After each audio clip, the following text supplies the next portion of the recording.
Start भैया। सभी साधकों को पढ़ा। आज गायत्री महाविज्ञान का 10वां भाग है। ये ऋषियों की धरोहर है जो हमें गुरुदेव और माता जी के माध्यम से मिला है। गुरुदेव ने इसे पूरे 3000 पुस्तकों में गायत्री को विस्तार दिया है। अलग अलग साहित्यों में आपको गायत्री के अंश, गायत्री की बूंद दिखाई देगी, गायत्री का अमृत दिखाई देगा। और उसमें से जो भी कुछ हमें समझ में आया, जो हमें लगा कि ये हमें आपको बताना चाहिए या हमें इस पे चर्चा करनी चाहिए, उसी को लेकर के हम लोग यहाँ पे आज इकट्ठा हुए हैं।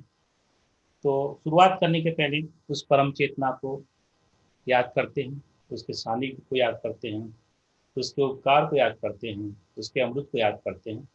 आप 1 मिनट के लिए गुरुदेव का ध्यान करेंगे।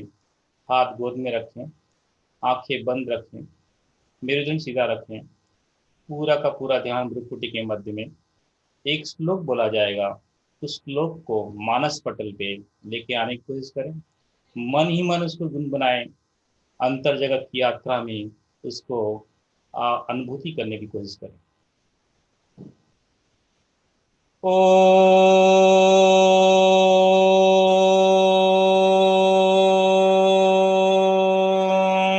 ब्रह्म नंदं परम सुखदं केवलं ज्ञानमूर्तिं द्वन्द्वातीतं गगनसदृशं तत्त्वमस्यादिलक्ष्यम्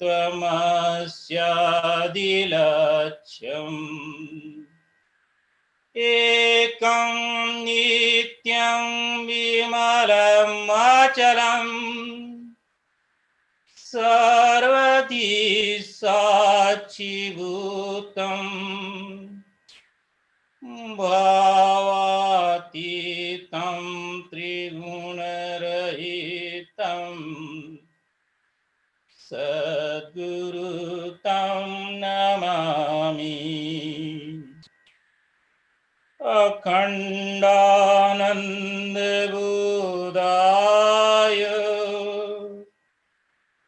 शिष्यसन्तापहारिणे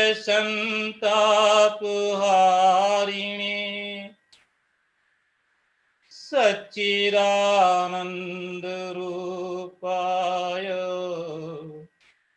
तस्मै श्रीगुरवे नमः। तस्मै श्रीगुरवे नमः। तस्मै श्रीगुरवे नमः। जो हमें ब्रह्म की आनंद को बता दे, जो सभी द्वंद्वों से परे है, जो एक है, नित्य है, बुद्ध है, विमल है, अचल है, गगन से भी ऊंचा है, ऐसे गुरुदेव के चरणों में कोटि कोटि नमन है, नमन है, नमन है, नमन। जो शिष्यों के संताप को हरण कर लेता है, जो शिष्यों को बता देता है सच्चित आनंद क्या है, जो शिष्यों को ज्ञान करा देता है तत्त्वमसि तत्त्वमसि तत्त्वमसि, वह तू ही है, वह तू ही है, वह तू ही है। ऐसे गुरुदेव के चरणों में कोटि कोटि नमन है, नमन है, नमन है। माता भगवती और महाकाल के संवाद में से निकला हुआ यह उद्गार जो स्कंद पुराण में आता है, इसे भगवान वेद व्यास ने लिपिबद्ध किया है। स्कंद पुराण का एक भाग है गुरु गीता। गुरु गीता में लगभग 200 श्लोक हैं। उन श्लोकों में गुरु क्या है, गुरु की महिमा क्या है, उसका पूरा विवरण किया गया है। उन श्लोकों में एक एक श्लोक जो है अमृत के समान है, गुरु के हर एक रंग को, भाव को दिखाता, दर्शाता है। जब माता भगवती को बड़ी अनुकंपा हुई कि मेरे बच्चों को उस गूढ़ ज्ञान कैसे मिलेगा, उन्होंने और बड़े प्रेम से महाकाल को, जो आदि गुरु हैं, उनके संवाद के माध्यम से उस गुरु का ज्ञान अपने द्वारा दिलवाया। ये माता भगवती की कृपा थी, जिसके कारण हम गुरु के तत्व को, गुरु के प्राण को समझ पाए। और ये भगवान वेद व्यास ही थे जिन्होंने इसको लिपिबद्ध किया और ये हमें मिला। भगवान वेद व्यास को, आदि गुरु को, माता भगवती के चरणों में कोटि कोटि वंदना करते हुए, गुरुदेव माता जी के चरणों में कोटि कोटि वंदना करते हुए इस श्रृंखला को आगे बढ़ाते हैं। उनके सानिध्य में जो भी अमृत निकलेगा उनका होगा, जो भी इसमें त्रुटियां आएगी वो सिर्फ हमारी होगी। इसलिए जो अमृत है गुरुदेव और माता जी का दिया हुआ होगा, जो अज्ञान का भाव है, जो त्रुटियों का भाव है, वो हमारा होगा। इसी के साथ में आज का 10वां अध्याय हम लोग शुरू करते हैं। परम पूज्य गुरुदेव लिखते हैं, वो ब्रह्म है, ब्रह्म की स्फूर्णा से ही आर्य शक्ति की उत्पत्ति होती है। वस्तुतः ब्रह्म तो निर्गुण है, निराकार है, उसमें कोई आकार नहीं है, वो तो अखंड है, अनंत है, उसमें कोई कोई खंड नहीं कर सकता, वो अक्षर है, न अक्षर कोई इसको क्षर नहीं कर सकता है। जब उसमें कोई आकार नहीं होगा तो उसका विनाश नहीं हो सकता है, वो अविकारी है, अविनाशी है। ये अलग विलक्षण गुण जो हैं ब्रह्म के हैं, इसलिए इसको ब्रह्म कहते हैं, विभु कहते हैं, ओम कहते हैं। ऋषि मुनि इसको अलग अलग नामों से पुकारते हैं और इसकी विलक्षणता विचरणता को अलग अलग ढंग से हमें समझाते हैं। लेकिन ये ब्रह्म के अंदर एक शक्ति निहित है। जब वो साम्य अवस्था में रहती है, वो लुप्त अवस्था में रहती है, जब ब्रह्म को एक से अनेक बनने की इच्छा होती है, तब जो है इसके अंदर स्फूर्णा होती है, तब वो एक से दो हो जाता है, राम से सीता हो जाता है, शिव से पार्वती हो जाता है और शिव शक्ति बन जाता है। तब वो कहलाता है शिव शक्ति के रूप में, या राम सीता के रूप में, या ब्रह्म और गायत्री के रूप में ऋषि मुनि उसकी विवेचना करते हैं। इसी ब्रह्म और गायत्री के लोग अलग अलग नामों से पुकारते हैं। कोई इसको सतगुणी माया, तमोगुणी माया, कोई विद्या माया, पराशक्ति, अपराशक्ति, बला शक्ति, अति बला शक्ति। ये जो गुण है, जो उसकी जो शक्ति है, ये दो भागों में बट जाती है, दो गुणों में इसमें विचलन हो जाती है। एक जो है चैतन्य शक्ति है, एक जो है परमाणु शक्ति है। एक जो है जगत का निर्माण करती है और एक जगत को संचालन करने के लिए जो चैतन्यता चाहिए, जो शक्ति चाहिए, उसका निर्माण करती है। और बाद में दोनों जगत और जो है दोनों ही सत्वगुण, तम गुण और सावित्री और गायत्री मिलकर के ही जीव का निर्माण करते हैं।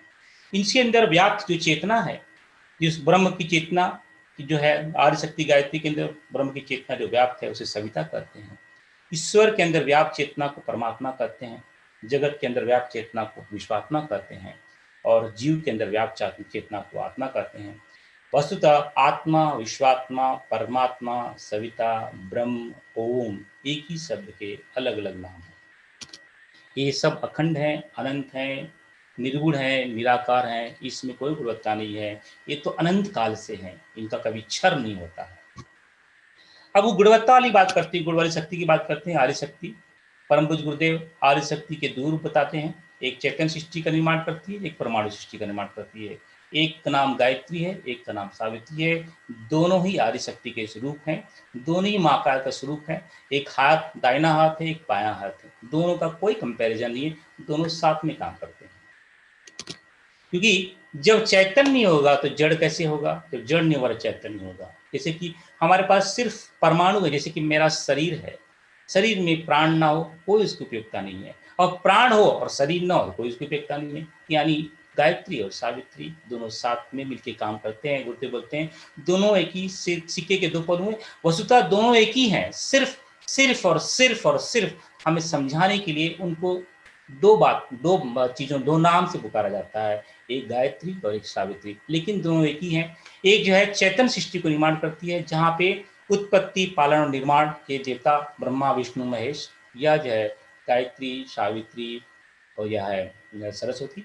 दूसरी जगह पे परमाणु जगत में उसी को पंच तन्मात्राएं, 14 भुवन, स्थूल पंच महाभूत, सूक्ष्म महाभूत तैयार होता है, इसी और जगत निर्माण होता है। तो ये है हमारा चैतन्य सृष्टि और एक है हमारा परमाणु सृष्टि। ऋषि मुनियों ने इससे चैतन्य सृष्टि को और परमाणु सृष्टि को बड़े विलक्षण ढंग से जो है उसको उपयोग किया। एक को पकड़ करके जो है विज्ञान का मार्ग है, एक जो है ज्ञान का मार्ग है, एक जो है तात्विक मार्ग है, एक आत्मिक मार्ग है, एक तांत्रिक है, एक अवैधिक है, एक बहिरंगी है, एक अतरंगी है। वस्तुतः ये इन दोनों के माध्यम से हम उस परम ब्रह्म और आदि शक्ति को प्राप्त कर सकते हैं। लेकिन दो मार्ग अलग अलग हैं। लोगों ऋषि मुनि ने दो मार्ग बताए हैं, जैसे कि एक ये जो है वाम निगम धारा या वाम पक्ष की धारा, कुंडली कुंडली पंचकोश, अघोर साधना, ये नाग साधना, जो अलग अलग जो साधनाएं बताई हैं, जो तांत्रिक साधनाएं बहुत कठिन होती हैं। और ये जो है सात्विक साधना है, जैसे कि जो है गायत्री की साधना है, गायत्री को जो है ये सात्विक मार्ग है, ये तांत्रिक मार्ग है। परम पूज्य गुरुदेव ने इन दोनों को जो है मिश्रण करके हमें बताया कि कैसे ही वैसे ये साधना जो है बड़ी कठिन है। ये एक सरल मार्ग है, चेतन वाला मार्ग जो है सरल मार्ग है, और जो है जड़ वाला मार्ग जो है बड़ा कठिन मार्ग है। उसमें बहुत सारे गड़बड़ी हो सकती है, क्योंकि हम परमाणुओं से खेलते हैं। कुंडली जागरण की साधना, पंचकोश की साधना, ये जो है आपके परमाणु की साधना है। इससे बहुत अगर संरक्षण नहीं मिला तो बहुत नुकसान हो सकता है, बहुत जो है तकलीफ हो सकती है, और जो है साधक भटक सकता है, साधक की हानि हो सकती है। और चैतन्य मार्ग जो सरल मार्ग है, उसमें कोई रुकावट नहीं है, कोई सरल मार्ग है, उसमें कोई खामियां दोनों में नहीं है, लेकिन कोई रुकावट नहीं है और साधक को कोई भी हानि नहीं होती है। तो लेकिन बहुत सारे लोग मनीषी, जैसे कि एक जो है बृहस्पति और शुक्राचार्य, तो आप ऐसा कर सकते हो कि बृहस्पति जो है सात्विक मार्ग में चलने वाले हैं, शुक्राचार्य जो है वो जो है जड़ परमाणु मार्ग पे चलने वाले हैं। दोनों एक ही मार्ग पर, दोनों एक ही जगह लेके जाते हैं, लेकिन यहाँ जो जड़ मार्ग है, जो परमाणु मार्ग है, वहाँ भटकने की संभावनाएं बहुत होती है, क्योंकि उतना गुणवत्ता चाहिए, उतनी शक्ति चाहिए झेलने के लिए। तो परम पूज्य गुरुदेव ने इन दोनों मार्गों को देखा और समझा, और हम जैसे लोगों के लिए आज के युग में जो है परम पूज्य गुरुदेव और माता जी का आना हम सबके लिए सौभाग्य की बात है। मैं कभी कभी सोचता हूँ, या हम कभी कभी हमको सोचना चाहिए कि हम राम के समय नहीं हुए तो बहुत अच्छा हुआ, हम बुद्ध के समय नहीं हुआ तो अच्छा हुआ, भगवान शंकराचार्य के समय नहीं हुआ अच्छा हुआ, क्योंकि अगर होते तो शायद भगवान हमको राम भगवान जो है हमको जो है परम गुरुदेव नहीं मिलते, क्योंकि वो टाइम की साधनाएं बड़ी कठिन थी। जो भगवान बुद्ध ने बताई वो साधनाएं बड़ी कठिन थी, जो भगवान शंकराचार्य ने बताया बड़ा कठिन साधना था, जो बाकी के जो ऋषि मुनि जो पैदा हुए, गोरखनाथ देव ने बताया, मच्छिंद्र ने बताया, बड़ी कठिन साधना थी, हमारे बस की बात नहीं थी। परम पूज्य गुरुदेव ने आकर के 24 लाख के 24 महापुरुषण किए, उसके अंदर को जो है उन्होंने जो है सविता को पूर्ण रूप से आत्मसात किया और हमें शीतलता ही प्रदान किया। गुरुदेव प्रवचन में कहते हैं, मैं तो सूरज को मतलब मैं पूरा जो है उष्मा को लेता हूँ और शीतल तुमको चंद्रमा ही देता हूँ, मतलब शीतलता प्रेम नहीं बांटा। तो जो है गायत्री को, जो गायत्री आदि शक्ति के जो दो रूप हैं, गायत्री और सावित्री, उन दोनों को गुरुदेव ने जो है आत्मसात किया, और उसके जो है मिश्रण करके रस के रूप में जो है एक घोल बना करके हमें जो दिया, जो दोनों का जो जो जो तांत्रिक माध्यम था, जो सात्विक माध्यम था, दोनों को मिला करके एक अच्छा सा माध्यम में ये दिया, जो हमका हमारा जो है परम सौभाग्य है कि गुरुदेव हमारे जीवन में आए, और हम इन साधनाओं को हम कर पाएंगे। जो कुंडली जागरण की साधना, पंचकोश की साधना, ये जो बड़ी कठिन साधनाएं हैं, कठिन मानी जाती हैं, उन साधनाओं को भी हम गुरुदेव के माध्यम से कर सकते हैं, लेकिन गुरुदेव के दिए हुए निर्देशानुसार जो बोल रहे हैं उसी अनुसार हम कर सकते हैं। इसको जो है हमने देखा कि एक जो है गायत्री और सावित्री, गायत्री क्या करवाती है, योग करवाती है, सावित्री क्या करवाती है, तप करवाती है। गुरुदेव ने दो मार्ग बताए, योग और तप, गुरुदेव ने दोनों को जोड़ा। गायत्री और सावित्री को जो जोड़ने का जो मार्ग निकाला, एक जो है योग, गायत्री का जो हमने दो मार्ग दिखाए, योग और तप, गायत्री के माध्यम से योग और जो है सावित्री के माध्यम से तप। तो योग के माध्यम से जो है गायत्री के योग माध्यम से उन्हें एकात्मवाद, अद्वैतवाद और आत्मवाद, आप सभी ने जितने भी भाई बहन ने गुरुदेव के जितने भी 5-6 ध्यान हैं, उन ध्यानों में अगर आप ध्यान से सुनेंगे तो आपको एक शब्द सुनाई देगा, साधक सविता एक, एकत अद्वैत। क्या बोलते हैं, एकत अद्वैत। वहां पे गुरुदेव जो है एकत अद्वैत का धाम जो है हर साधना में, हर कोई भी ध्यान करो, एक शब्द बड़े बार बार बोलते हैं, एकत अद्वैत। यानी ये जो साधना है गायत्री की साधना, एक साथ में जो है हम परमात्मा में लीन हो जाए, हम ब्रह्म में लीन हो जाए, हम अपने आप स्वरूप को समझ ले, तो हम हो जाते हैं अद्वैत और एकत हो जाते हैं, हम एक हो जाते हैं। हम जब साधक यानी जब सविता में लीन हो जाता है तब क्या हो जाता है, अद्वैत हो जाता है। तो ये योग हमें जोड़ने का काम चाहिए, गायत्री जो है जोड़ करवाती है। और उसके बाद में गुरुदेव की अलग साधने, पंचकोश, पंचतत्व, पांच प्राण, इनके जो है इनसे गुरुदेव योग करवाते हैं। इनमें जो है योग है, इनमें जो है इसमें तपना है, इसमें योग जो है सॉरी इसमें जो है योग है, गायत्री में योग है, और पंचकोश, पंचतत्व, और इससे हमें तप करवाते हैं, पंचकोश में, पंचतत्व में, और उसके माध्यम से तत्व हमको तप करवाते हैं। दूसरा, जब हमारे अंदर गायत्री प्रफुल्लित होती है तो हमारे अंदर प्रखर प्रज्ञा, सरल श्रद्धा आती है, यानी हमारे अंदर प्रखरता आती है, हमारे अंदर विवेकशीलता आती है, हमारे अंदर अनुशासन आता है, हमारे अंदर साहस आता है, हमारे अंदर निष्ठा जो है प्रकट होती है।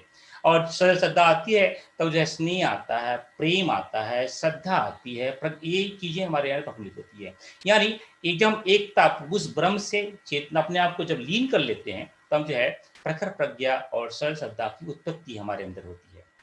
और साथ में ही जब वो आने लगती है तो हमारे अंदर जो हमारे जो 10 इंद्रियां हैं, हमारी जो 10 दिशाओं में जो 10 दोष हैं, उन दोषों का नाश होने लगता है और इंद्रियों पे कंट्रोल होने लगता है। यानी जो है योग के माध्यम से जो है हम जो है ये प्रखर प्रज्ञा और सरल श्रद्धा आती है, और उसके साथ में ही वो है हमारे जो 10 इंद्रियां हैं और जो 10 है उन पे वो तपने लगती है, और हमें जो है सावित्री का जो विलक्षण गुण है वो प्राप्त होने लगता है।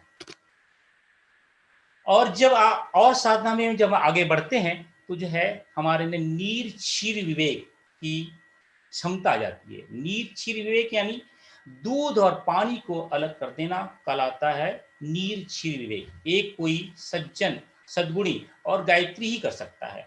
जब हमारे अंदर नीर क्षीर विवेक के अंदर जो है विलक्षणता आ जाती है, हम हमेशा प्रसन्न और सभी अवस्थाओं में सुखी और प्रफुल्लित रहते हैं। तो ये है गायत्री का योग और तप, यानी दोनों का लाभ जो है हमें मिलना शुरू हो जाता है कि गायत्री के योग से और गायत्री के तप से हम जो है एकात्मवाद की साधना करेंगे तो अपने आप जो है हमारे पंच कोशों का, पंच प्राणों का, पंच तत्वों का तप होने लगता है। और जैसे जैसे हमारे अंदर प्रखर प्रज्ञा और सरल श्रद्धा प्रफुल्लित होने लगती है, हमारे सभी इंद्रियां हैं जो 10 सूल हैं उनका नाश होने लगता है। और जैसे जैसे हमारे अंदर नीर शेर की विवेक की क्षमता आती है, हम प्रसन्न होने लगते हैं, सुख का हर अवस्था में सुख, और हमें जो है प्रसन्न और वैभवशील हो जाते हैं। ये है गायत्री का योग और तप। उसी को गुरुदेव ने गायत्री और जो है पुराने ऋषि मुनियों ने योग और तप कहा। और गायत्री और सावित्री भी त्रिपदा करते हैं। जब हमारे अंदर रिम श्रीम क्लीम जब गायत्री का उद्गम होता है, उसके साथ में ही हमारे अंदर जो है आध्यात्मिक, आदि भौतिक और आदि दैविक गुणों का जो है विलक्षणता जो है तपने लगता है। जैसे जैसे रिम आएगी, श्रीम आएगी, क्लीम आएगी, वैसे वैसे हमारी जो है दिव्यता, आध्यात्मिक दिव्यता, भौतिक दिव्यता और दैविक दिव्यता बढ़ने लगती है, और उसके अंदर हम तपने लगते हैं। गायत्री से जो है हम एकांग के अंदर जाना शुरू हो जाते हैं, आंतरिक साधना में करने जाते हैं। और जब एकांग जाएंगे तो क्या होगा, एकांग में जाने से जो है हम सबके लिए सबके लिए शुभ हो, सबके लिए मंगल हो, सबके लिए भला हो, सबका कल्याण हो, उसी कामना करने लगते हैं। यानी जैसे जैसे हम अंतरंग की यात्रा करने शुरू करते हैं, वैसे वैसे ही हम सामूहिक रूप से लोगों के लिए भला, कल्याण, क्योंकि हमें विलक्षणता मालूम पड़ रही है कि हम सब एक हैं, हम उसी गायत्री के पुत्र हैं, हम सब उसी गुरुदेव के पुत्र हैं, सब एक दूसरे से जुड़े हुए हैं। जैसे जैसे अंतरंग की यात्रा शुरू करने लगते हैं, जैसे हम एकांकी होने लगते हैं, वैसे वैसे ही हम सबके लिए भला, कल्याण, सबका सब सुखी हो, सबका मंगल हो, सबका कल्याण हो, ये भावना हमारे अंदर जो है आना शुरू हो जाती है।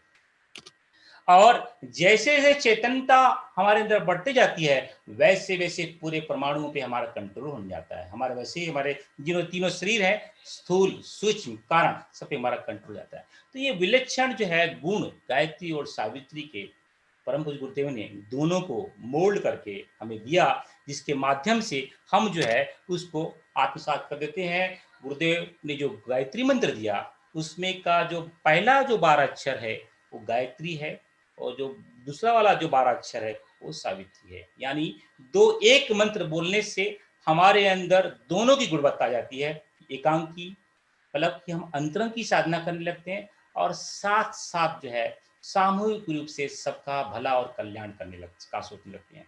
हम जो है हमारे अंदर चेतनता रिम श्रिम क्लिम का चेतनता आने लगती है। जब चेतनता आने लगती है तो हमारा जो है आध्यात्मिक, आदि भौतिक और आदि दैविक गुण जो है फलने लगते हैं, परिष्कृत होने लगते हैं। ये गायत्री की त्रिपदा और सावित्री की त्रिपदा दोनों फलित होने लगती है।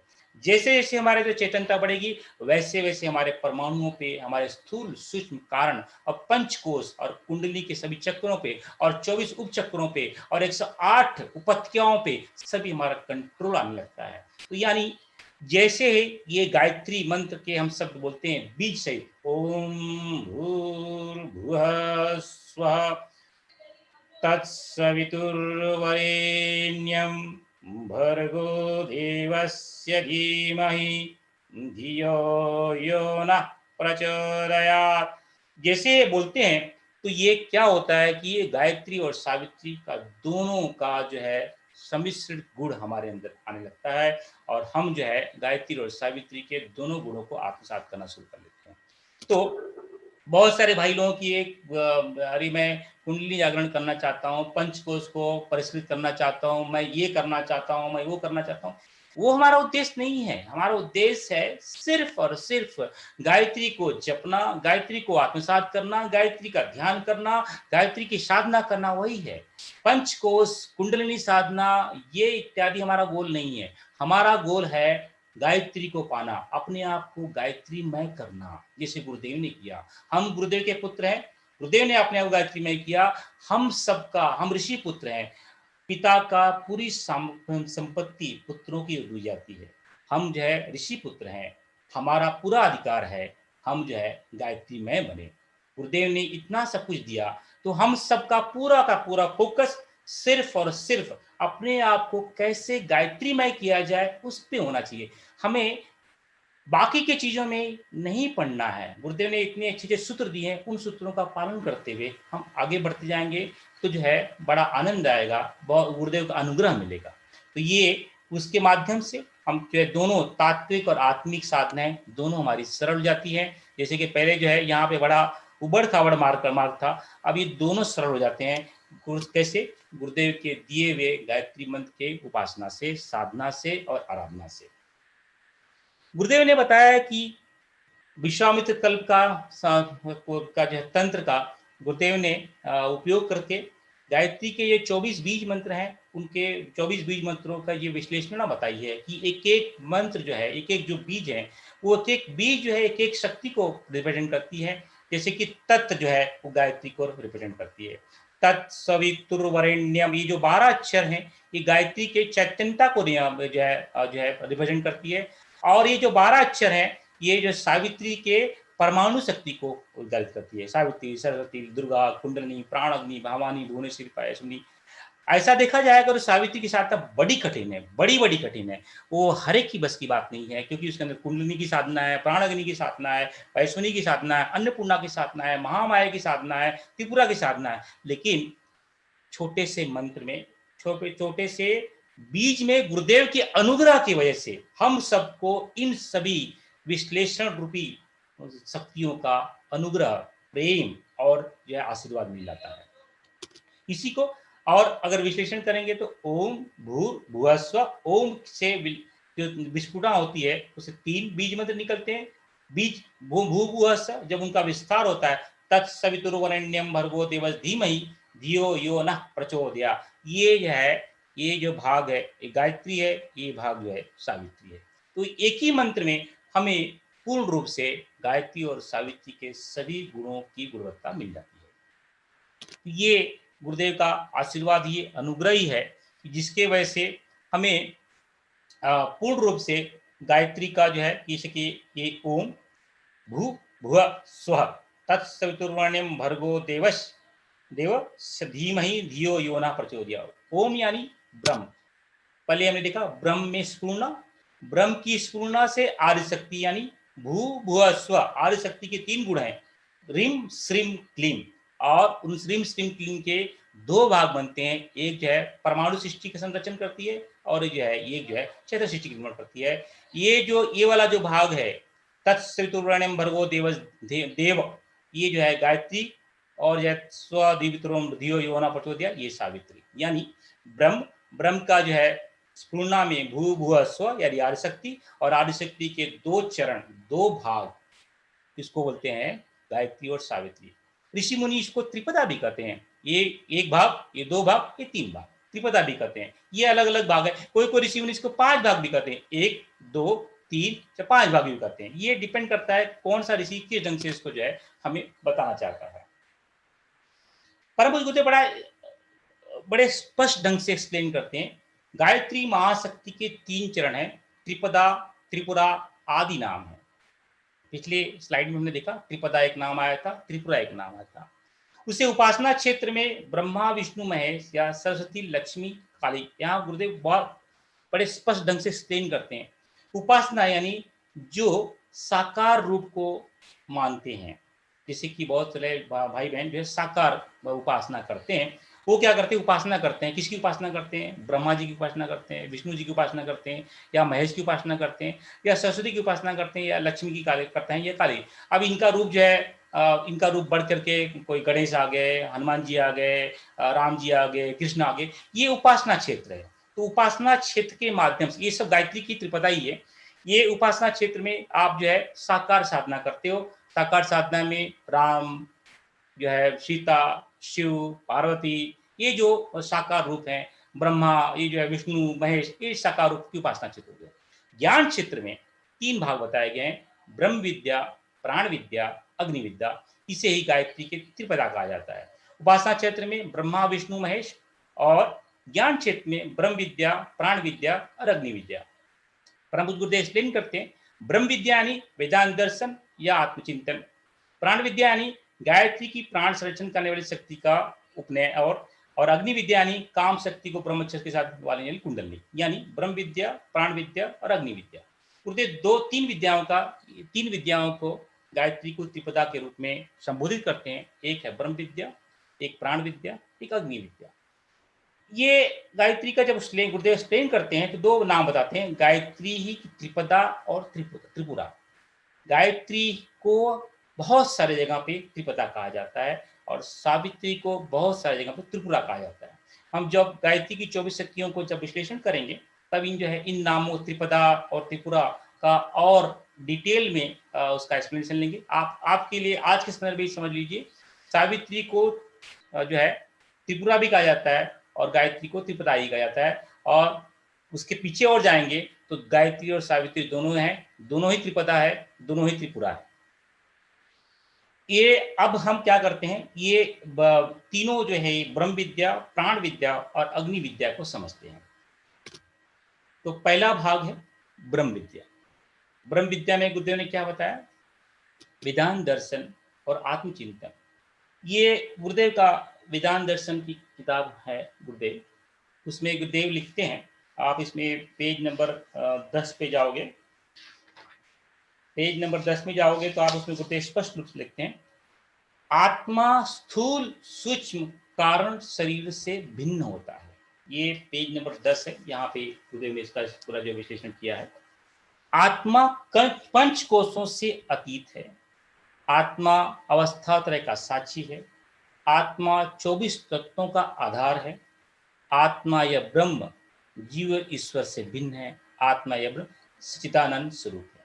यानी ब्रह्म विद्या यानी सीधा सीधा ब्रह्म के बारे में चिंतन, सीधा सीधा आत्मा के बारे में चिंतन। गुरुदेव ब्रह्म विद्या में गुरुदेव एक्सप्लेन करते हैं कि जो आत्मा है ये तीनों शरीरों से परे है। जो हम आज तक विवेचना करते हैं स्थूल सूक्ष्म कारण, इनसे परे जो है वो आत्मा है। वो ये तीनों शरीर आत्मा नहीं है। ये आत्मा जो है इन 5 कोशों जो है, अन्नमय कोश, प्राणमय कोश, मनमय कोश, विज्ञानमय कोश, जो भी कोश हैं, इन कोशों से भी परे है, अतीत है। ये हमने 3 अवस्थाएं देखी, अवस्था त्रय 3 अवस्थाएं लिखी थी, जागृत, स्वप्न, सुसुप्ति। इन अवस्थाओं से काफी साक्षी है, मतलब इनसे भी अलग है वो। हमने देखा था कि हमारे अंदर 25 तत्व होते हैं कि ये तन्मात्रा होती है, 5 ज्ञानेंद्रियां, 5 प्राणेंद्रियां, और ये अलग अलग जो हैं, उन तत्वों से भी आत्मा उसका आधार है। यानी उसके आत्मा है, इसलिए उसका जो है ये 24 तत्व हैं। और आत्मा जीव और ईश्वर से भिन्न है, यानी आत्मा ईश्वर भी नहीं है, आत्मा जीव भी नहीं है। ईश्वर के अंदर जो व्याप्त ब्रह्म चेतना परमात्मा, वो है आत्मा, और जीव के अंदर व्याप्त जो ब्रह्म चेतना है वो है आत्मा। यानी जो आत्मा है वो जीव और ईश्वरों से भिन्न है। आत्मा सत्ता, सत्य, चित्त, आनंद स्वरूप है। वो हमेशा सत्य में रहता है, चित्त में रहता है, आनंद में रहता है। ये है वेदांत दर्शन, ये है ब्रह्म विद्या। तो गुरुदेव इसको और फर्दर एक्सप्लेन करते हैं कि जो गायत्री है, गायत्री के 4 पाद हैं। भू भुव स्व, यहाँ पे 4 पाद लिए गुरुदेव ने। भू भुव स्व तत्सवितुर्वरेण्यं भर्गो देवस्य धीमहि धियो यो न प्रचोदयात्। इन चारों पादों से एक एक वेद की संरचना हुई। ऋग्वेद, यजुर्वेद, सामवेद, अथर्ववेद। इन वेदों में ही हमारे 4 कर्म होते हैं, धर्म, अर्थ, काम, मोक्ष। इन चारों जो कर्म है, इन चारों कर्मों की विश्लेषण की गई है इन वेदों में। और ये सब कहाँ से आए हैं? गायत्री के एक एक पाद से आए हैं। तो ये एक एक पाद से, यानी गायत्री, इसलिए गायत्री को वेद माता कहा जाता है कि पूरा जो ज्ञान है, जो चैतन्यता है, कहाँ से आई है? गाय जो है ये गायत्री से आई है, इसलिए गायत्री का एक नाम है वेद माता। वेद माता से ही ये 4 वेद निकले हैं। इन चारों वेदों में, ये इन 4 वेदों के ऋषि मुनि ने अलग अलग जो है उपनिषद, ब्राह्मण, आरण्यक ये बनाए हैं। तो उन उपनिषदों में से एक एक वेद से एक एक महावाक्य लिए हैं। ये जो है जो मोक्ष का, जो हमारा अंतिम लक्ष्य है, मोक्ष का हमें ज्ञान करवाते हैं। जैसे कि ऋग्वेद में के ऐत्रेय उपनिषद से प्रज्ञान ब्रह्म, यानी जो है, जो सब कुछ है, जो भी ज्ञान है वो ब्रह्म ही है। सामवेद के छंदोपनिषद तत्त्वमसि, यानी वह तुम ही हो, वह जो ये तुम जो हो वह तुम ही हो। अथर्ववेद के मांडुक्य उपनिषद से अयम आत्मा ब्रह्म, यानी कि मैं आत्मा ब्रह्म हूँ। यजुर्वेद से के ब्रह्म के अहम ब्रह्मास्मि, मैं ब्रह्म ही हूँ। यानी ये 4 अलग अलग स्टेप्स हैं, इसलिए ऋषियों ने इसको अलग अलग नाम दिया है। इसको जो है पहला वाला जो है महावाक्य, इसको महावाक्य बोलते हैं। पहला वाला वाक्य जो है लक्षण महावाक्य कहलाता है, ये ब्रह्म का लक्षण है, इसलिए इसको लक्षण महावाक्य कहलाते हैं। तत्त्वमसि, जब गुरु का अनुग्रह होता है शिष्य पे, तब वो बताता है वह तुम ही हो, तत्त्वमसि। यानी इसको इसलिए क्या बोलते हैं? इसको गुरु आदेश महावाक्य बोलते हैं। जब गुरु का आदेश हो जाता है, ये तो उसका लक्षण हो गया, प्रज्ञान ब्रह्म। ये ब्रह्म एक कोई है, उसका एक लक्षण है, एक गुणवत्ता है उसकी। जब गुरु का अनुग्रह शिष्य पे होता है, तो गुरु शिष्य को बताता है तत्त्वम असि, वह तुम ही हो। जब ये गुरु शिष्य को ज्ञान करवाता है कि बेटा तू वही है, जो ब्रह्म है वह तू ही है, तब शिष्य क्या करता है? गुरु के अनुग्रह से उसका अनुसरण करने लगता है। यानी अयम आत्मा ब्रह्म, मैं ही ब्रह्म हूं, मैं आत्मा ब्रह्म हूं, मैं आत्मा ब्रह्म हूं का अनुसरण करने लगता है। जब उसको अनुसरण करते करते स्टेज में आगे बढ़ जाता है, तब उसको ज्ञान होता है कि, उसको अनुभव में जाता है अहम ब्रह्मास्मि, यानी तब उसको ज्ञान जाता है कि मैं ही ब्रह्म हूं। तो ये बड़ा अच्छा है कि ये प्रज्ञान ब्रह्म एक गुणवत्ता है ब्रह्म की। और जब गुरु का अनुग्रह होता है, तब गुरु शिष्य को बताता है कि तत्त्वम असि, वह तुम ही हो। जब वो शिष्य को ज्ञान होता है गुरु के माध्यम से, तब उसका वो अनुसरण कर लेता है। अभी भी वो ब्रह्म को अलग मानता है। अयम आत्मा ब्रह्म, मैं आत्मा ब्रह्म हूं, यानी 2 है। अयम आत्मा ब्रह्म, मैं 2 हूं। और जब वो अनुसरण करने के बाद में अंततः उसको अनुभव में आता है अहम ब्रह्मास्मि, मैं ही ब्रह्म हूं। ये अलग अलग उपनिषद से लिया हुआ महावाक्य है, जो वेदांत के दर्शन करवाते हैं, कि ब्रह्म के दर्शन करवाते हैं। परम पूज्य गुरुदेव ने इसको बड़े लक्षण ढंग से हमको बताया। हम जो है शांति कुंज में जाते हैं, तो वेद आर्य शक्ति के समानांतर एक जो है हमको भटका हुआ देवता दिखाई देता है। आप देखोगे तत्त्वमसि, यानी पहले जो है गुरुदेव हमें जो है ज्ञान करवाते हैं कि वह तू ही है बेटा, वह तू ही है। तो गुरुजी ने क्या किया? तत्त्वमसि, आयाम आत्मा ब्रह्म, प्रज्ञान ब्रह्म, अहम ब्रह्मास्मि। इसके समानांतर और भी 4 महावाक्य हैं। इनका नाम है सच्चिदानंद सोहम, शिवोहम, शोहम, सर खलिदम ब्रह्म। ये और 4 महावाक्य परम पूज्य गुरुदेव ने क्या किया, इन थोड़ा सा पहले का एक महावाक्य लिया तत्त्वमसि, तत्त्वमसि से लेके गुरुदेव बताते हैं कि भाई वह जब गुरुदेव का हमारे पास अनुग्रह होगा, बताते हैं तत्त्वम असि, बेटा तू वही है।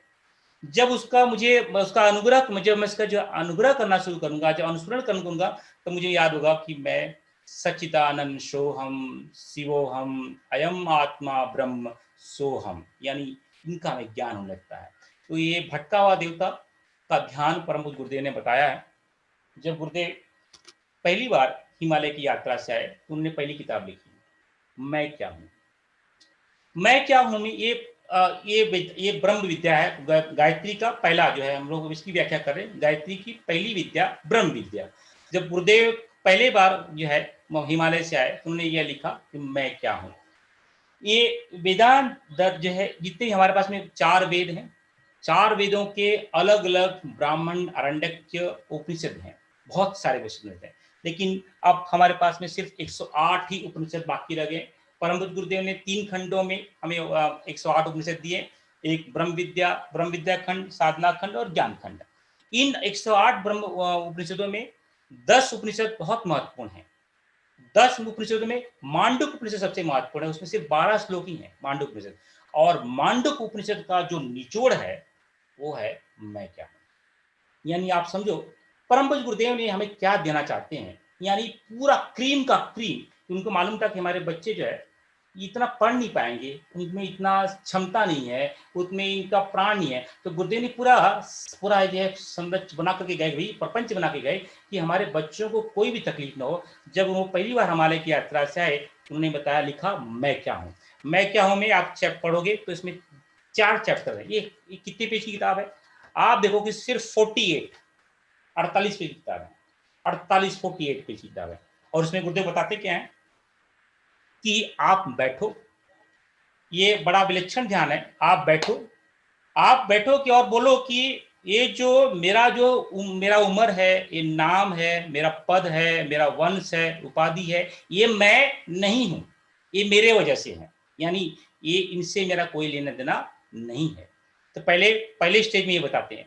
दूसरे स्टेज में बताते हैं कि भाई तू किसी का पति नहीं है, किसी का पत्नी नहीं है, ये जो घर है, ये जो कार है, ये जो बंगला है, ये जो रिश्तेदारी है, ये जो बच्चा है, ये मेरे नहीं है, मतलब ये मैं नहीं हूं, मतलब ये इनसे मेरा कोई संबंध नहीं है, ये है लेकिन ये मैं नहीं हूं।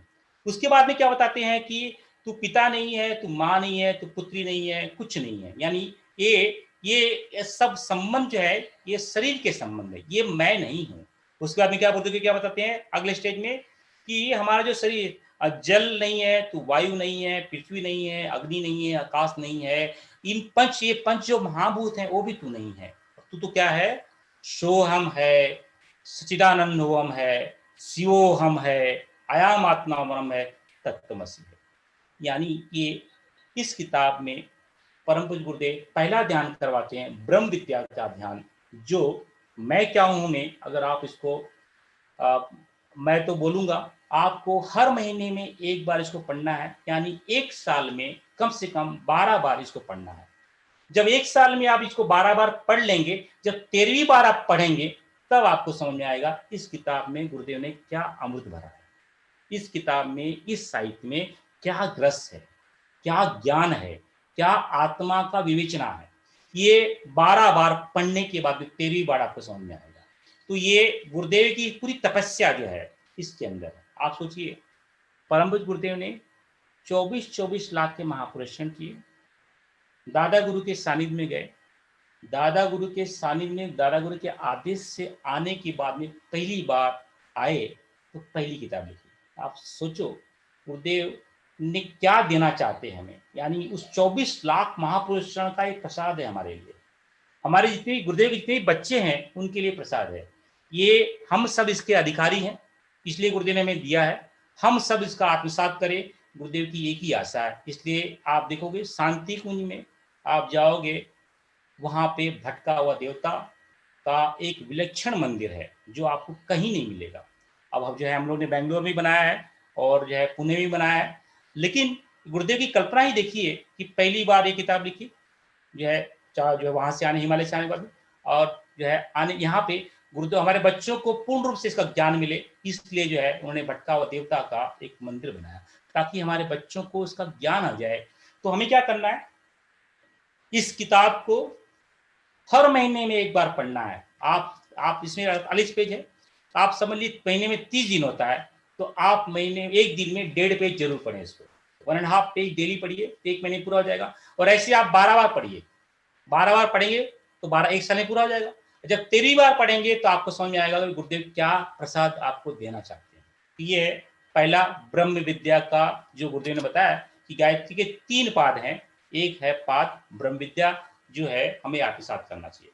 दूसरा पाद बताते हैं गुरुदेव, प्राण अग्नि, प्राण विद्या और अग्नि विद्या। परम पूज्य गुरुदेव से सविता के माध्यम से हमें देना चाहते हैं, दिए हैं।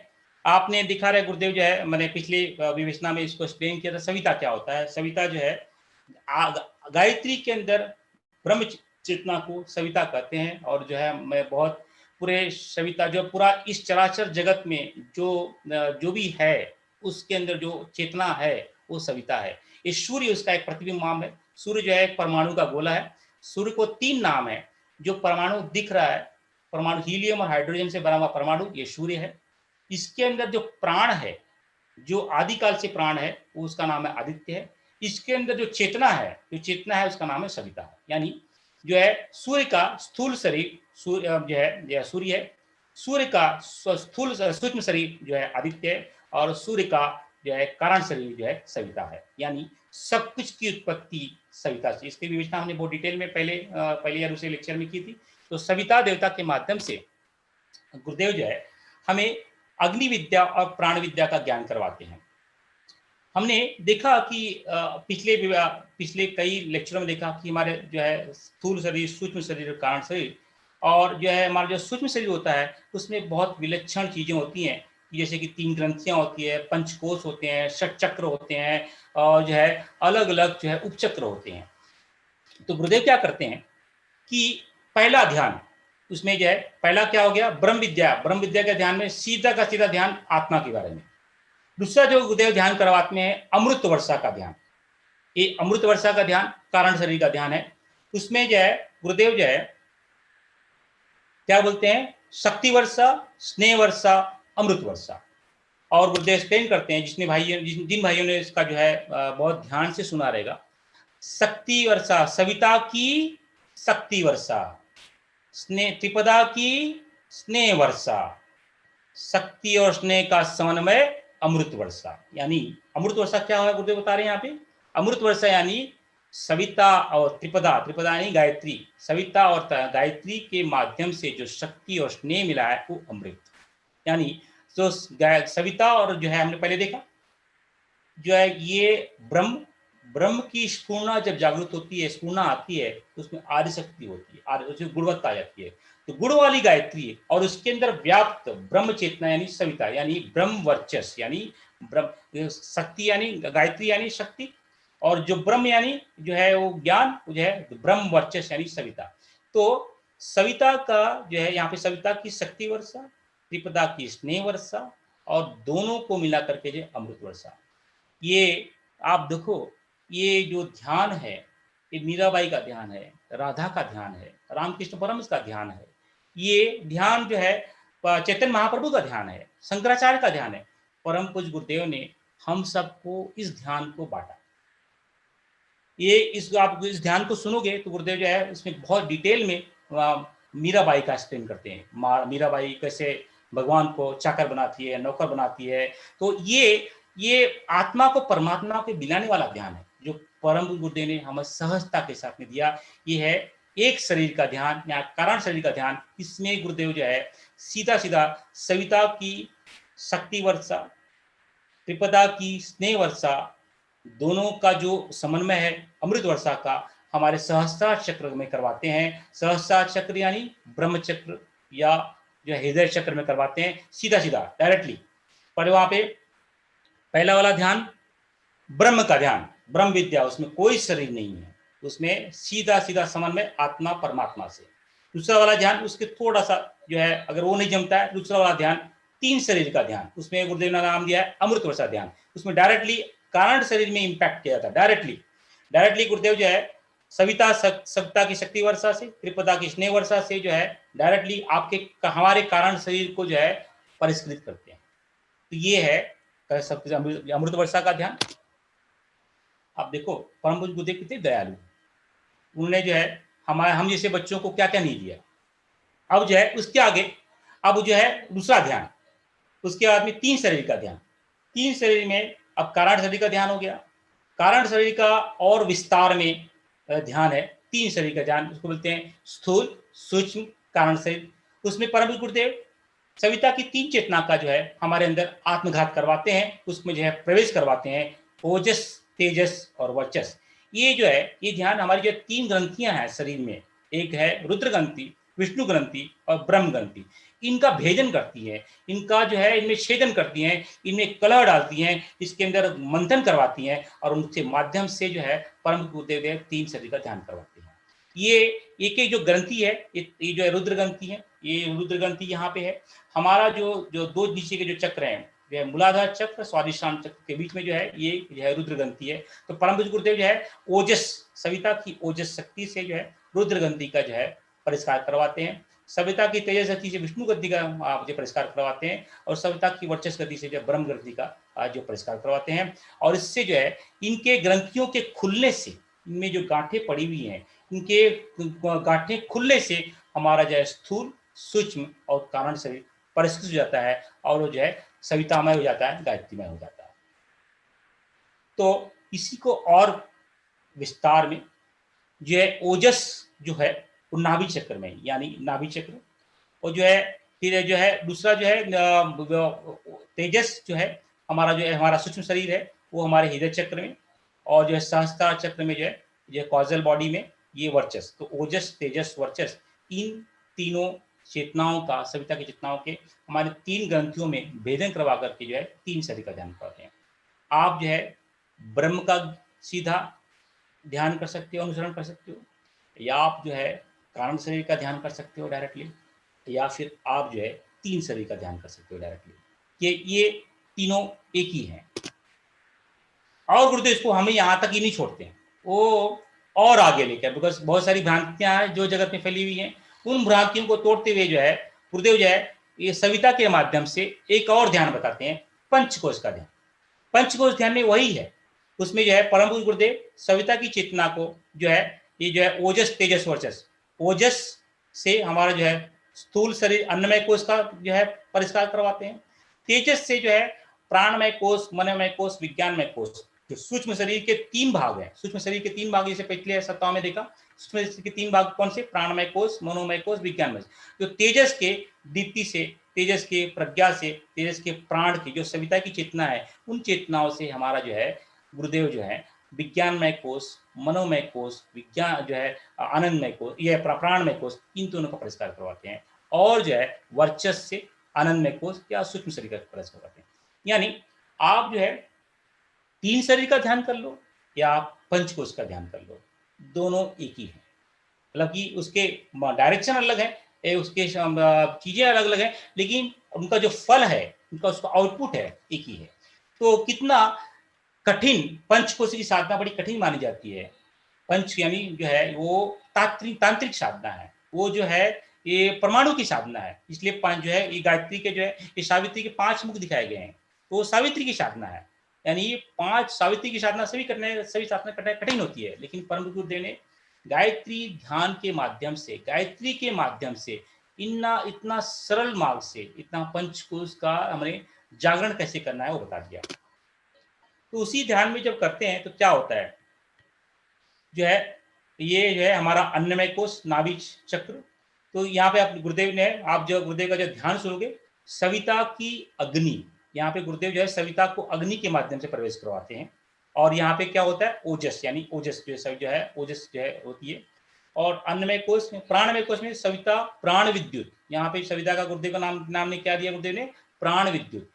जिसे सविता एक ही है लेकिन अलग अलग कोषों में उसका जो है जैसे कि पानी एक ही है, लेकिन पानी अगर तरल है तो पानी है, पानी अगर जड़ है तो बर्फ है, पानी एकदम हल्का है तो वायु है।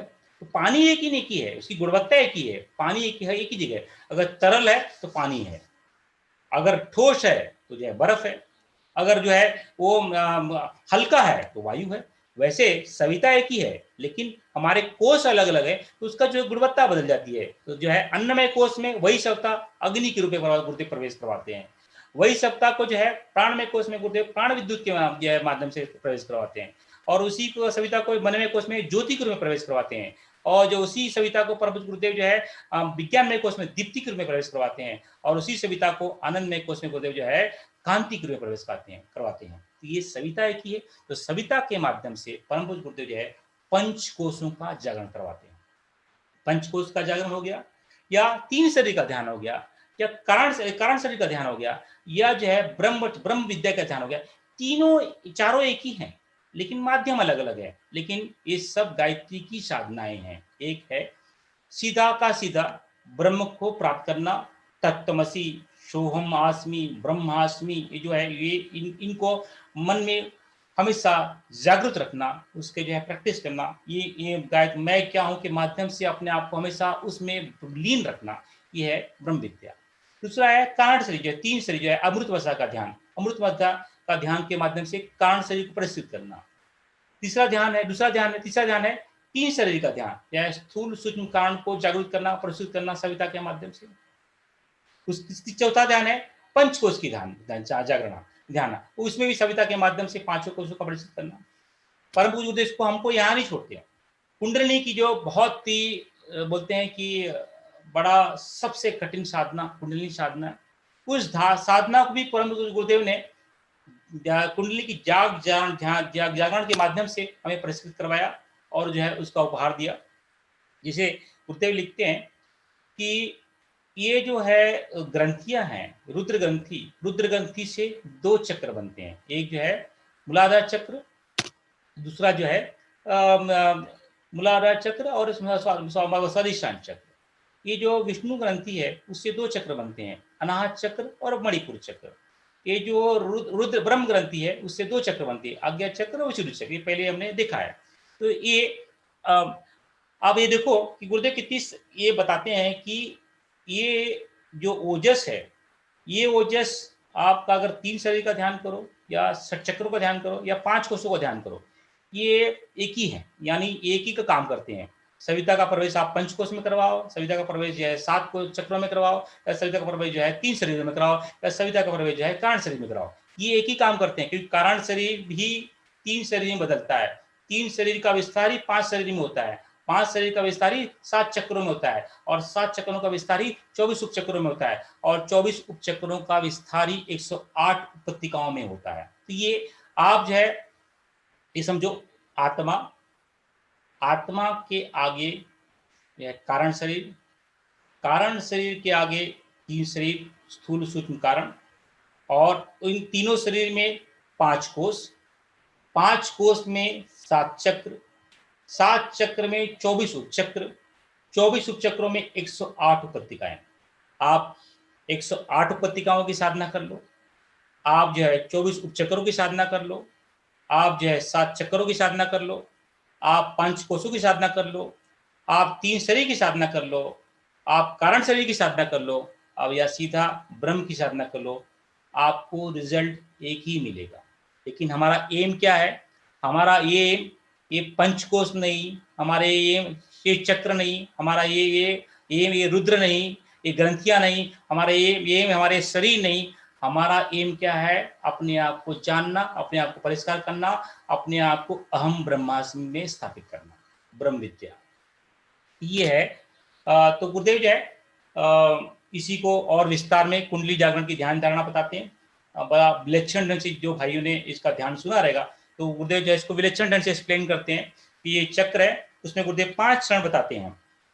5 चरण कौन से? प्रथम चरण में पहले चर्निंग करवाते हैं, चर्निंग, जैसे कि आपने मतनी मथा होगा, मतनी पहले चर्निंग, बाद में ऊर्ध्वगमन, उन शक्तियों को जो चर्निंग होता है, मक्खन आता है, उन मक्खन को ऊपर ऊर्ध्वगमन करवाते हैं, अपवर्ड फ्लो करवाते हैं।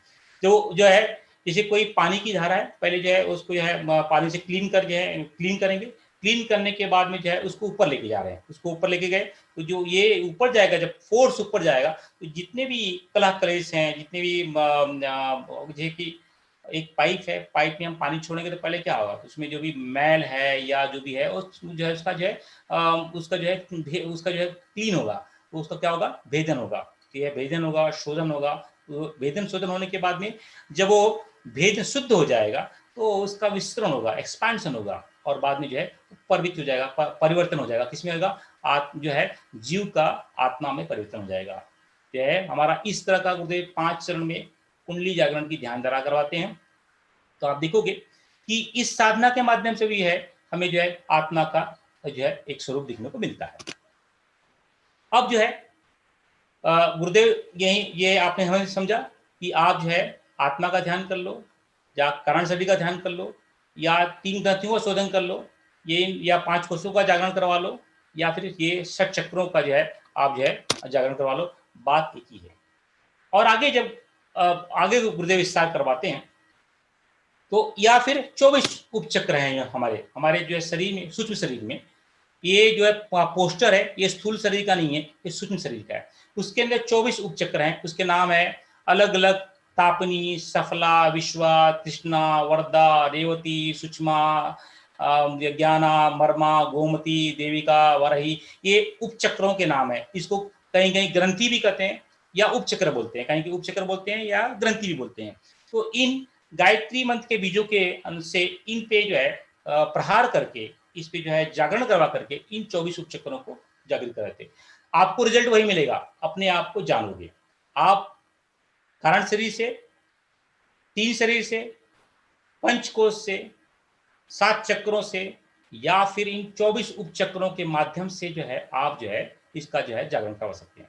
आप बोलोगे भैया इसको कैसे करना है, इसमें क्या करना है, आप गुरुदेव का जो मंत्र है आप देखोगे, ये सभी जो ध्यान है, 3 शरीर का ध्यान, पंचकोश का ध्यान, कारण शरीर का ध्यान, कुंडली जागरण का, ये सब 30-30 मिनट के हैं। तो आप क्या करो, गुरुदेव का जो गायत्री जो है जप है, उसमें गायत्री जप जो है उसके साथ में 30 मिनट का ध्यान कर लो। ये आपको क्या होगा, जो 24 चक्र है, उपचक्र है, उनकी शुद्धिकरण हो जाएगी। तो आप जो है उसमें साथ में गुरुदेव के साथ जप नहीं करना है, गुरुदेव के साथ जप के साथ में ध्यान करना है। तो ये जो आपके जो 24 उपचक्र है, जो है तापनी, सफला, विश्वा, तुष्टि, वर्दा, इनका जो है शुद्धिकरण होगा। तो ये जो है 24 उपचक्रों का ध्यान हो गया। इसके बाद में एक बहुत विलक्षण ध्यान है गुरुदेव का, पता नहीं आप लोगों को पता है कि नहीं पता है, लोगों ने सुना है कि नहीं, त्रिवेणी संगम ध्यान। ये बड़ा मुझे सुंदर लगता है, तो मैं सभी ध्यान करता हूँ, लेकिन ये मतलब सभी अच्छे हैं, सभी की अपनी अपनी गुणवत्ता है, लेकिन एक त्रिवेणी संगम ध्यान है, इसमें गुरुदेव जो है साधक हम लोग खुद गुरुदेव और दादा गुरु को एक साथ में लेके आते हैं और बोलते हैं हम सब एक, हम सबका मन एक। आप सोचो, अगर साधक गुरुदेव और जो है दादा गुरु के मन अगर फ्रैक्शन ऑफ सेकंड, मेरा मन, जब मैं ध्यान कर रहा हूं, अगर मेरा मन एक फ्रैक्शन ऑफ सेकंड के लिए भी गुरुदेव और दादा गुरु से अलाइन हो गया, तो सोचो मेरा क्या होगा। मेरे जन्म जन्मांतर के जितने भी कलह कलेश हैं वो एक क्षण में निकल जाएंगे। तो कहने का तात्पर्य सबसे विलक्षण ध्यान मुझे बहुत अच्छा लगता है, आप लोग भी इसको कीजिए, त्रिवेणी संगम का ध्यान। ये भी सविता का ये ध्यान है, सविता जो है गुरुदेव को सविता का माध्यम से इसको लेके आते हैं और जो है बोलते हैं साधक, मैं और दादा गुरु हम तीनों एक, हम तीनों के मन एक, त्रिवेणी संगम, गुरुदेव ने इसका नाम दिया त्रिवेणी संगम ध्यान। ये भी 30 मिनट का ध्यान है, तो आप इसको भी कर सकते हैं। इसके करने से आप जो है गुरुदेव को प्राप्त कर लेंगे, गुरुदेव को प्राप्त करने यानी जो है साक्षात गायत्री को प्राप्त, ब्रह्म को प्राप्त कर लेंगे। यानी ये तीनों जो है, जो आपने जो मैंने ये दिखाया बताया, अमृत वर्षा का ध्यान, 3 शरीर का ध्यान, 5 कोषों का ध्यान, 7 चक्रों का ध्यान, 24 उपचक्रों का ध्यान, या त्रिवेणी संगम का ध्यान, ये सभी ध्यान जो है आधा घंटे के हैं, हाफ एन आवर के। दिन भर में आप इसको एक बार जरूर करें। उससे क्या होगा, आपके अंदर जो विशुद्धियां आई हैं वो निकल जाएंगी। आप इसे जप से मत जोड़ो। जप जो है कंपल्सरी 3 माला का जप हम तो करते हैं, तो 3 माला का जप कंपल्सरी करना है। और इसके साथ में आप एक कर्म और जोड़ लिए, 30 मिनट का ध्यान। वो कोई भी ध्यान हो सकता है, वो ध्यान आपका जो है मैं क्या का हो सकता है, वो ध्यान आपका जो है कारण शरीर का हो सकता है, वो ध्यान आपका त्रिवेणी संगम का हो सकता है, वो ध्यान आपका जो है तीन शरीर का हो सकता है, वो ध्यान आपका पंचकोश का हो सकता है, वो ध्यान आपका है 7 चक्रों का हो सकता है, कुंडली का हो सकता है। तो आपकी दिनचर्या में 3 माला जो है आपको 15 से 20 मिनट लगता है, 3 माला का ध्यान, 3 माला का जप, और ये आधा घंटा का कोई भी एक ध्यान कर लो। अब कोई भाई 2 करता है, सुबह 1 करता है, शाम को 1 करता है, दोपहर को 1 करता है, त्रिसंध्या, जैसे कि भगवान शंकराचार्य ने 3 संध्या बताई है, गुरुदेव ने उसका बहुत विवेचना किया है, उसको अगले सप्ताह में लेंगे, 3 संध्याओं के बारे में डिटेल में चर्चा करेंगे। तो जो है आप 3 ध्यान कर सकते हो, एक सुबह करो, एक दोपहर करो, एक शाम को करो। तो ये कोई भी ध्यान आप कर सकते हो। आप सोचो, आपको कोई भी कुंडली जागरण के लिए स्पेशल क्लास या जो है वो चीज नहीं करनी है। आपको क्या करना है, एक ध्यान करना है। आपके लिए पंचकोश के लिए कोई स्पेशल चीजें कुछ करने की जरूरत नहीं है। एक या पंचकोश का ध्यान कर लो, या त्रिवेणी संगम का ध्यान कर लो, या जो है तीन शरीर का ध्यान कर लो, यानी 3 माला और एक कोई भी ध्यान। इससे आपके पंचकोश का शुद्धिकरण हो जाएगा, आपके कुंडली का जागरण भी हो जाएगी, आपका 3 शरीर शुद्ध भी हो जाएगा, और आपका जो है बाकी की चीजें जो है अपने आप जो है परिष्कृत हो जाएंगी। परम पूज्य गुरुदेव ने इसको और विस्तार में आगे लेते हुए बताए। गुरुदेव ने गायत्री के 12 योग बताए हैं। गायत्री के 12 योग कौन से हैं? प्रणव योग, विश्व योग, ध्यान योग, सहज योग, प्राण योग, शक्ति योग, सूर्य योग, भक्ति योग, ज्ञान योग, लय योग, नाद योग, ग्रंथि योग। इसमें आप देखोगे सिर्फ योग है, इसमें कोई तपस्या नहीं है, ये सिर्फ योग है, ये ब्रह्म विद्या है। यानी प्रणव योग में आपको प्रणव करता है, ओम करना पड़ता है। ये इसकी एक क्लास अलग से लेंगे, लेकिन अभी आज के बताने के लिए हमें गुरुदेव ने क्या बताया है, 3 माला करो, और जो है आधे घंटे का कोई भी ध्यान कर लो। कोई कोई व्यक्ति इसको 2 ध्यान करता है, 3 ध्यान करता है, तो और कोई बात नहीं, लेकिन ध्यान कर लो। और ध्यान के माध्यम से जो है बाद में इन 12 योगों में से कोई एक योग जो है हर महीने करते जाओ। ये 12 योग हैं, तो 12 योग में जो है एक एक योग जो है आप एक एक महीने करो, तो जो है आपको जो है इसका डिटेल में हम चर्चा करेंगे। इस योग के माध्यम से आप जो परिष्कृत हो सकते हैं। और गुरुदेव ने 12 योग के साथ में 12 तप बताए सावित्री के। वो है निष्कासन, प्रतीक्षा, कर्षण, गौकल्प, प्रदत्य, साधना, ब्रह्मचर्य, मौन, अर्जन, अस्वाद, उपवास और चंद्रायण। ये है गुरुदेव ने 12 तप बताए हैं। तो ये इसका डिटेल में मैंने पहले चर्चा की थी चंद्रायण कल्प साधना के समय। फिर से जो है अगले हफ्ते जो है 12 योग ले लूंगा। 12 योग के बाद में 12 तप का जो डिटेल में चर्चा करेंगे। निष्कासन यानी जो हमारे अंदर की कलह कलह से उसको निकालना, उसको निष्कासन। प्रतीक्षा यानी अपने आप को जो है हर समय एक ही अवस्था में रखना। कर्षण यानी जो है अपना काम खुद करना। गौकल्प यानी गौ के पदार्थों का सेवन करना या गौ की पूजा करना। प्रादत्त यानी दान करना। साधना यानी 3 माला जो करते हैं उसके साथ अपनी जो है दिनचर्या को चलाए रखना। ब्रह्मचर्य यानी तो ये अलग अलग जो है मौन साधना। अर्जन यानी स्वाध्याय करना। अस्वाद यानी स्वाद में से जो हमें जीवा को कंट्रोल करने के लिए उन स्वादों को त्याग करना। उपवास यानी जो है पानी के साथ में अन्न का त्याग करना। और चंद्रायण मोस्टली इन सभी तपों और योगों का सम्मिश्रण है। तो ये गायत्री की सावित्री के 12 तप हैं, वो गायत्री के 12 योग हैं। तो गायत्री के 12 योग और गायत्री 12 तप गुरुदेव ने क्या किया, बड़ा विलक्षण ढंग से हमारे अंदर जो है बताए। उन्होंने बताया कि हमें क्या करना है, डेली 3 माला करना है कम से कम। आप 3 से ज़्यादा करें तो बहुत अच्छी बात है, कम से कम 3 माला करो। गुरुदेव का एक ध्यान करो और 2 नवरात्रि करो। 2 नवरात्रियों में मोस्टली आपके 12 गायत्री के तप और 12 गायत्री के सावित्री के 12 सावित्री के तप और गायत्री के योग दोनों हो जाते हैं। 2 नवरात्रि करो। और कोई कोई भाई लोग 4 नवरात्रियां करते हैं, ये 2 या 4 नवरात्रियां कर लो। और साल में एक बार चंद्रायण कर लो। चंद्रायण में मोस्टली सावित्री के 12 तप और 12 योग दोनों हो जाते हैं। तो इस तरह से गुरुदेव ने जो है हमें टूल देके गए हैं, जो है माध्यम देके गए हैं कि हमें कोई स्पेशल पंचकोश की साधना या चंद्रायण की जो है सावित्री का जो है कुंडलिनी की साधना या ये साधना वो साधना घोर साधना वो अमका समका साधना नहीं करनी है। सीधा सरल मार्ग जो बताया है उस मार्ग से करेंगे तो हमारे अंदर जो है अपने आप जो है हमारा हमारा हमारा एम क्या है, हमारा लक्ष्य ये है कि हम अपने आप को परिष्कृत करें, अपने आप को जाने, अपने आप को समझे कि अहम ब्रह्मास्मि, मैं ही वह ब्रह्म हूँ। तो ये गुरुदेव के बताए हुए सीधे साधे टूल हैं। बहुत सारे भाई पूछते हैं कि भाई गुरुदेव के साथ ध्यान कैसे करना है। तो ये है गुरुदेव का जो मंत्र है, तो आप इस मंत्र को चला दीजिए। इस मंत्र के साथ में आपको बोलना नहीं है।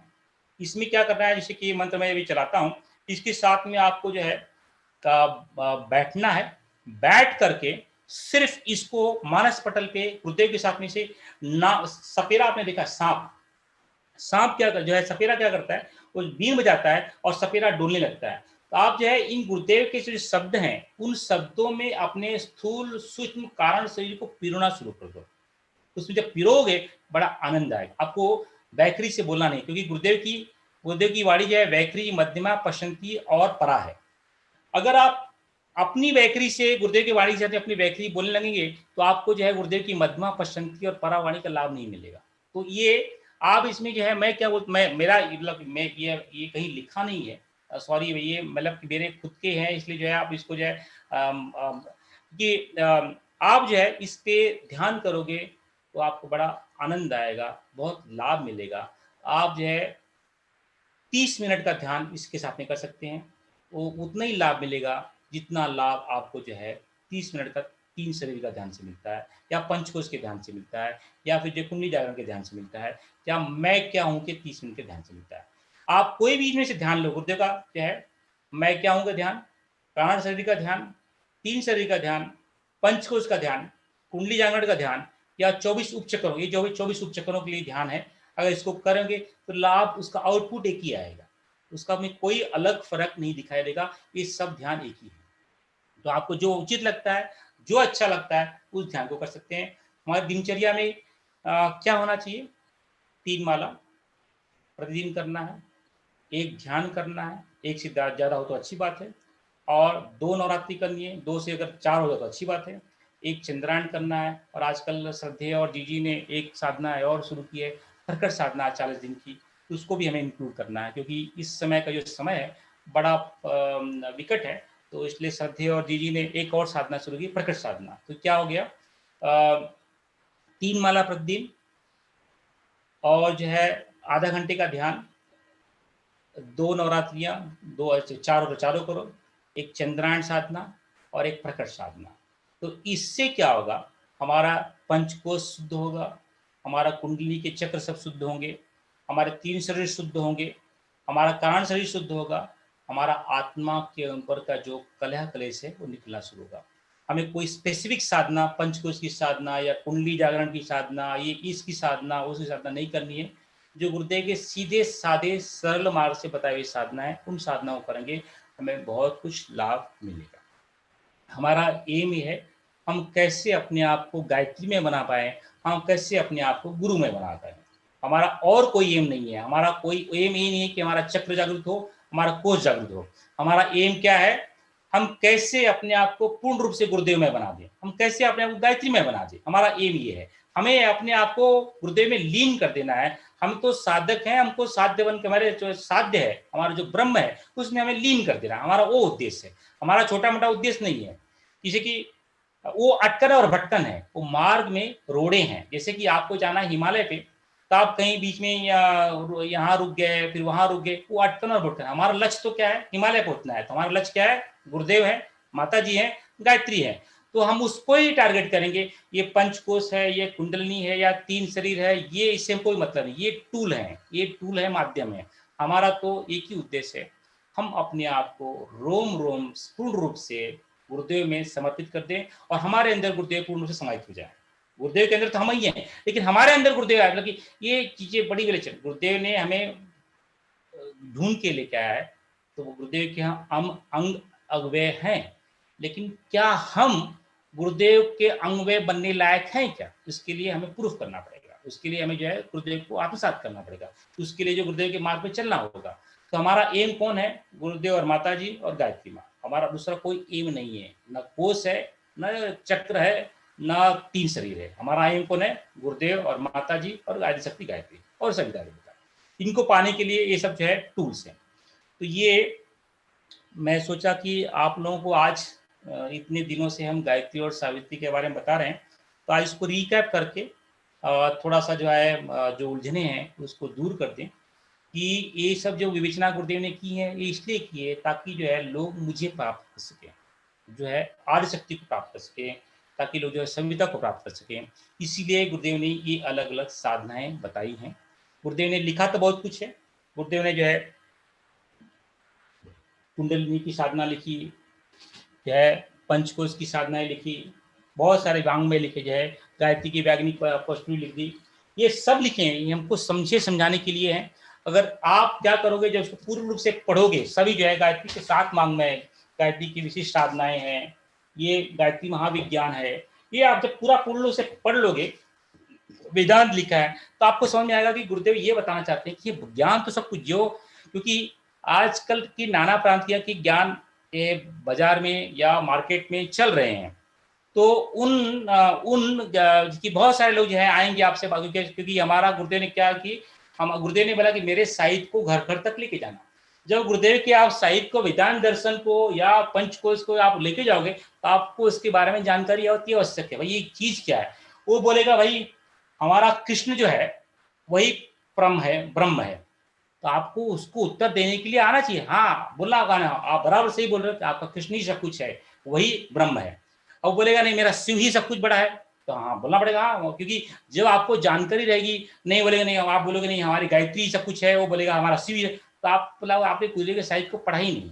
गुरुदेव के समग्र रूप को समझने के लिए गुरुदेव के साहित्य को पढ़ना पड़ेगा, उसको समझना पड़ेगा। इसलिए ये सब चीजें हमें पढ़ना है, उसको समझना है। लेकिन साधना गुरुदेव ने बड़ी सरल दी है, बड़ी सीधी दी है, कहीं अटकन नहीं है, कोई भटकन नहीं है। इसलिए कहीं में अटकना नहीं है, कहीं भटकना नहीं है। हमें गुरुदेव के सरल मार्ग पे चलना है, हमें गुरुदेव के साहित्य को पूर्ण रूप से पढ़ना है, उसको समझना है, और साधनाएं जो गुरुदेव ने सरल सरल रूप से बताई है, हमें दिनचर्या में एक आम आदमी बन करके कैसे काम करना है और कैसे साधना करनी, उसको आत्मसात करना है।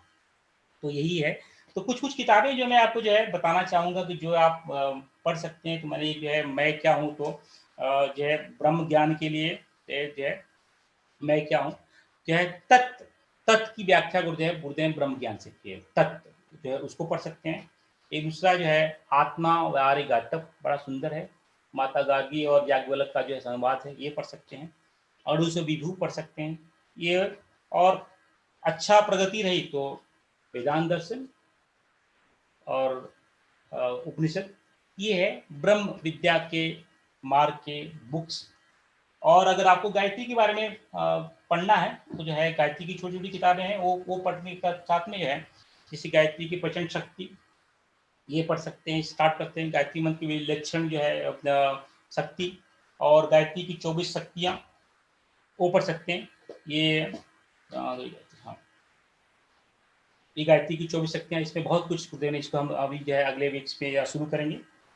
और उसके पहले मैं एक बोलूंगा कि आप लोग इसको भी पढ़ें, गुरु गीता, कि जब तक गुरु का अनुग्रह नहीं होगा, एक श्रद्धे ने लिखा है किताब, बड़ा उसमें आप पढ़ोगे तो बड़ा, अभी मास चल रहा है, इस मास में अगर इसको पढ़ोगे बहुत लाभ मिलेगा। ये गुरु गीता श्रद्धे ने बड़े प्रेम से लिखा है, बड़ी श्रद्धा से, बड़ा उसमें जो है आप उसको पढ़ोगे तो आपके रोंगटे खड़े हो जाएंगे। एक श्लोक को गुरुदेव श्रद्धे ने बड़ी विलक्षण जैसे ढंग से इसको एक्सप्लेन किया है। भगवान बुद्ध के बहुत सारे उदाहरण लिए हैं, भगवान शंकराचार्य के बहुत सारे उदाहरण लिए हैं। इससे आपको सच में मालूम पड़ेगा आप गुरुदेव के साथ में जी रहे हैं। और इस पहले गुरु का अनुग्रह मिल जाएगा, आपको सब कुछ मिल जाएगा। तो जो है पहले गुरु अनुग्रह लेकर के पहले गुरु गीता को पढ़े, मीन जो है गुरु गीता पढ़ने के बाद में जो है गुरुदेव की किताबों को भी पढ़े, तो बहुत अच्छा आनंद अनुभव आएगा। तो आज मैं आज की बात को यहीं पे रोकना चाहूँगा कि किसी भाई बहन को अगर कुछ प्रश्न हो तो पूछे। आज मैंने ज़्यादा टॉपिक नहीं